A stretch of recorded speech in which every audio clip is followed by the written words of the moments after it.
गांव में टुनटुनी चिड़िया अपनी बुआ शांति के साथ रहती थी। टुनटुनी की बुआ बहुत ही निर्दयी और गुस्से वाली थी। टुनटुनी धीरे धीरे बड़ी होने लगी थी।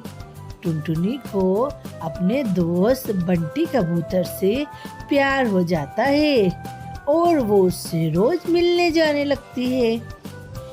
एक दिन टुनटुनी की बुआ टुनटुनी को रंगे हाथों पकड़ लेती है और कहती है, अरे कल मुही, यही दिन देखने के लिए मैंने तुझे पाल पोस के बड़ा किया है। जब से तेरे माता पिता मरे हैं, मैं ही तुझे संभाल रही हूँ और तूने मुझे ये सिला दिया कि मेरी इज्जत मिट्टी में मिला दी। अब लोग मुझे क्या कहेंगे? अब तो मैं तेरी थोड़े दिन में तेरे फूफा जी को बोल के शादी करा दूंगी, एक अच्छा कबूतर या कौवा देख के।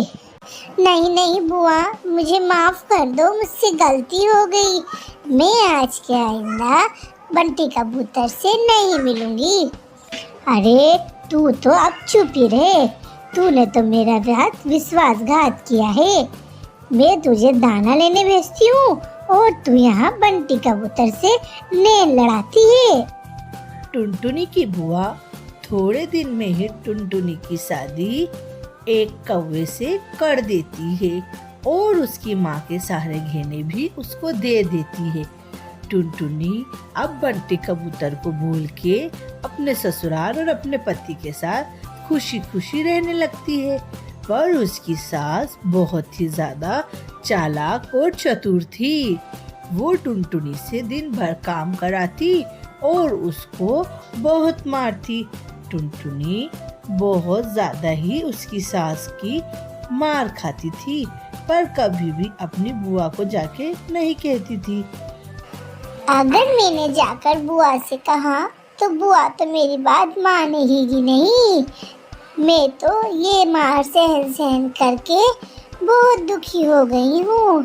आज तो मैं कौवे जी से इनकी शिकायत करूँगी। पर कौवा भी उसकी बात नहीं मानता। थोड़े ही दिन में टुनटुनी कुछ अंडे देती है और उसमें से उसके बच्चे निकल आते हैं। उसके बच्चे दिन पर दिन बड़े होने लगते हैं और टुनटुनी का ये अत्याचार देखकर वो बहुत गुस्सा करने लगते हैं। बताओ मम्मी, आप कब तक दादी की मार खाओगी? एक तो दादी आपसे दिन भर घर में काम कराती है और ऊपर से आपकी पिटाई भी करती है, और पापा ये कि कुछ दादी को बोलते नहीं है। वो तो आपकी क्या हमारी बात पर भी विश्वास नहीं करते हैं।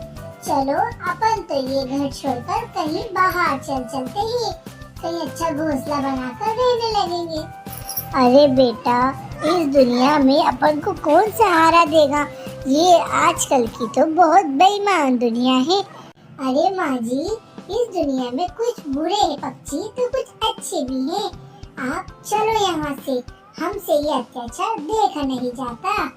टुनटुनी अपनी बेटियों की और अपने बच्चों की बात मानकर वो घर छोड़कर चली जाती है। टुनटुनी को एक नदी के किनारे एक अम्मा चूड़ी बेचने वाली दिखती है, जिसके पास बहुत सारी चूड़ियाँ रहती है। अरे अम्मा, आप मुझे थोड़ी सी चूड़ियाँ बेचने के लिए दोगी? मैं आपको जो भी कमाऊंगी उसमें से आधी आमदनी दूंगी। हाँ बेटा, तू एक काम कर, मेरे से तो अब ये चूड़ियाँ लेकर उड़ा नहीं जाता है। मैं यहीं बैठकर चूड़ियाँ बेचूंगी और तू ये चूड़ियाँ गांव-गांव जाकर बेच आना, और जो भी आमदनी कमाएंगे अपन आधा आधा कर लेंगे, ठीक है?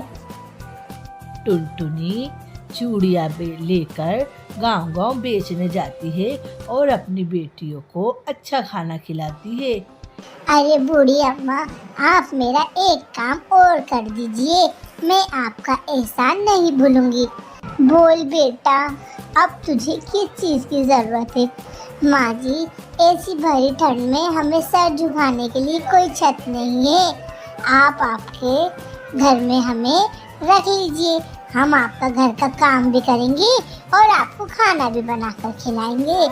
अरे बेटा, बस इतनी सी बात है।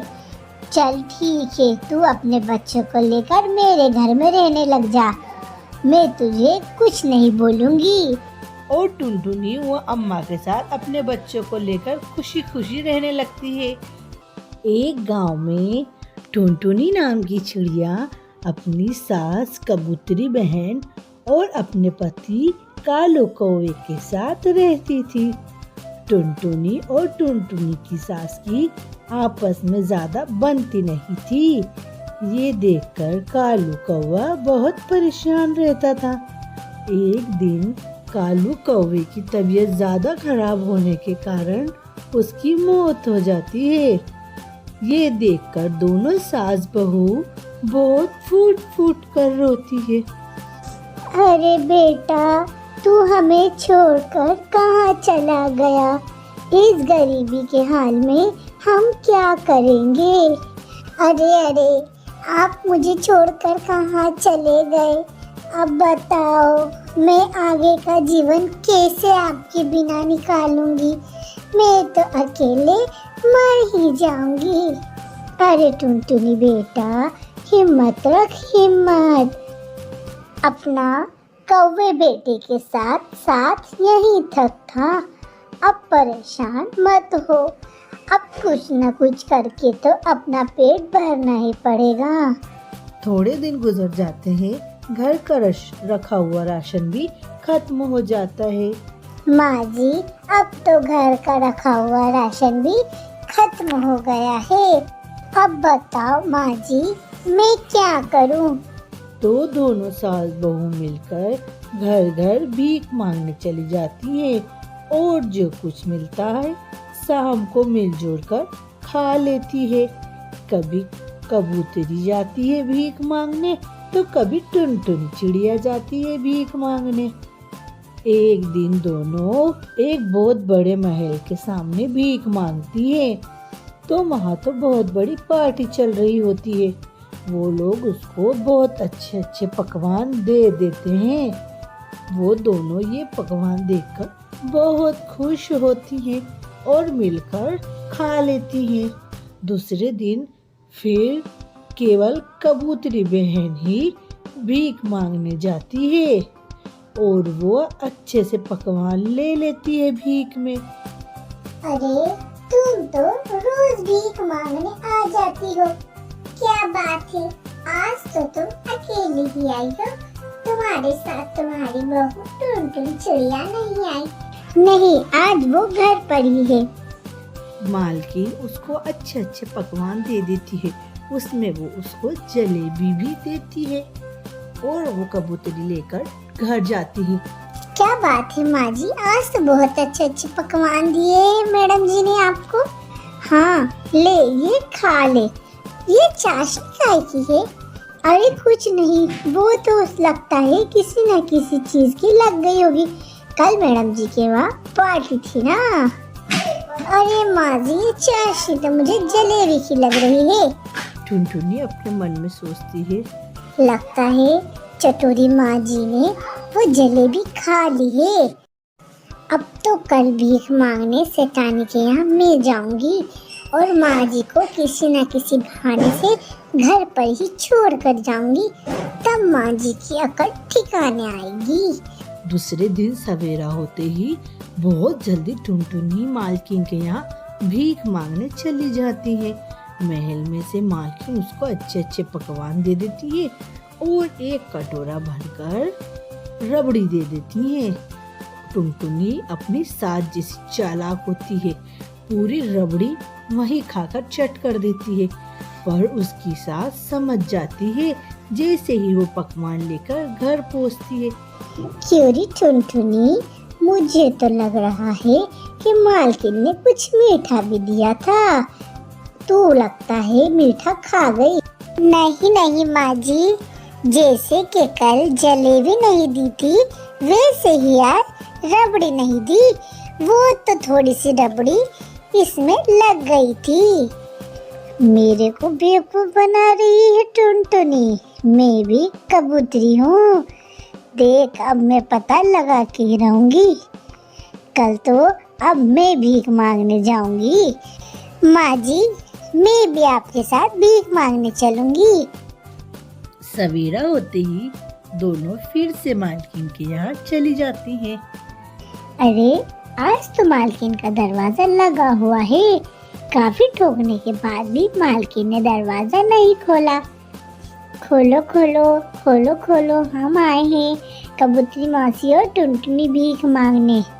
इतने में मालकिन के घर का एक नौकर घर के बाहर आता है। अरे क्या है, तुम दोनों रोज रोज भीख मांगने आ जाती हो। अभी मालकिन के यहाँ की 2 नौकरानी काम छोड़कर चली गई हैं। तुम क्या मालकिन के यहाँ काम करोगी जिससे तुम्हें भीख भी नहीं मांगना पड़ेगी? हाँ भाई, मैं तो काम कर लूंगी। अरे पर मेरे से इस बुढ़ापे में काम कैसे होगा? अरे तुम खड़े खड़े खाना तो बना पाओगी, बाकी झाड़ू पोता बर्तन कपड़े सब टुनटुनी कर लेगी। हाँ हाँ, मैं सब कर लूंगी। ठीक है, मैं भी कर लूंगी। ऐसे ही दोनों मालकिन के यहाँ काम पर लग जाती है और अपना एक अच्छा जीवन बिताने लगती हैं और वो खुशी खुशी रहने लगती हैं। एक जंगल में टुनटुनी नाम की चिड़िया अपने पति कबूतर और अपने बेटे छोटे कबूतर के साथ रहती थी। टुनटुनी अपने परिवार के साथ बहुत ही खुश थी, पर ठंड करीब आ रही थी। माँ जी, अब तो ठंड बहुत ज्यादा लग रही है। मेरा तो ठंड से बुरा हाल है। माँ, मैंने तो पूरी रात बैठे बैठे गुजारी है। क्या पिताजी, आप भी नहीं सोए थे क्या रात भर? नहीं बेटा, मैं तो काम से इतना थक जाता हूँ कि रात भर आराम से सोता हूँ। पर क्या करूँ, मुझे भी थोड़ी थोड़ी ठंड का एहसास हो रहा था। और बेचारी माता जी तो रात भर बैठी हुई थी पिताजी। हाँ बेटा, तुम चिंता मत करो, कल जाकर मैं तुम्हारी बुआ के साथ ठंड के कपड़े ले आऊंगा। वो लोग ऐसे ही बातें करते करते अपने घर में सो जाते हैं। जैसे ही सवेरा होता है दूसरे दिन, वो तुरंत कपड़े लेने अपनी बुआ के घर चला जाता है। अरे बहन, तूने मुझे बोला था ना कि तेरे यहाँ कोई तोता ठंड के कपड़े बेचता है, चल तो मुझे दिला दे। अरे भाई, तुम पहले तो आते, मैं तुम्हें एक से एक ठंड के कपड़े दिलाती। अभी तो हमारे पास ही ठंड के कपड़े नहीं हैं। चलो फिर भी अपन तोते भाई के पास चलते हैं, देखते हैं कि कुछ मिल जाए। तोते भाई, क्या तुम्हारे पास ठंड के कपड़े मिलेंगे? मैंने मेरे भाई को इतनी दूर से बुलाया है। अब तो उसका बच्चे को बहुत ठंड लग रही है, ठंड करीब आ रही है। तुम हमें बहुत सारे ठंड के कपड़े दे दो। अरे बहन, क्या तुम्हें पता नहीं है कि मैंने सारे कपड़े भेज दिए हैं। अब जब मैं शहर जाऊंगा तभी ठंड के कपड़े लेकर आऊंगा। तो फिर बताओ क्या करें अब? अरे बहन, मुझे एक जादुई स्वेटर का पेड़ पता है। तो क्या करे भाई, चले क्या फिर उस स्वेटर के पेड़ के पास? हाँ चलो बहन, तुम्हारे भाई बहुत दूर से आए हैं, उनको लौटते लौटते भी रात हो जाएगी। एक काम करे बहन, अपने पड़ोसी कालू कौवे और उसकी पत्नी को भी ले लेते हैं। हाँ जाओ पूछ लो, वरना बोलेगी बाद में कि तुमने मेरे से नहीं पूछा।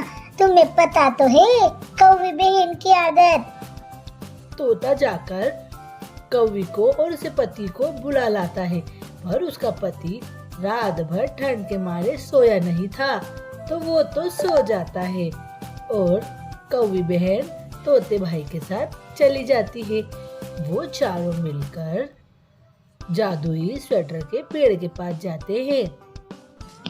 जादुई स्वेटर के पेड़, हमें स्वेटर दे दो, स्वेटर दे दो, बहुत ठंड है। अरे मैं स्वेटर का पेड़ नहीं हूँ, मैं तो हीरे मोती जवाहरात का पेड़ हूँ। क्या तुम्हें हीरे जवाहरात चाहिए? वो दूर जो दिख रहा है ना, वो है स्वेटर का पेड़। तो चलो भाई, अपन को हीरे मोती की जरूरत नहीं है, स्वेटर की जरूरत है, क्योंकि हीरे मोती से अपनी ठंड नहीं बचेगी, अपनी ठंड तो स्वेटर से बचेगी। वो सब मिलकर स्वेटर के पेड़ के पास जाते हैं, पर वही कौवी लालची हीरे मोती के पेड़ के पास रुक जाती है।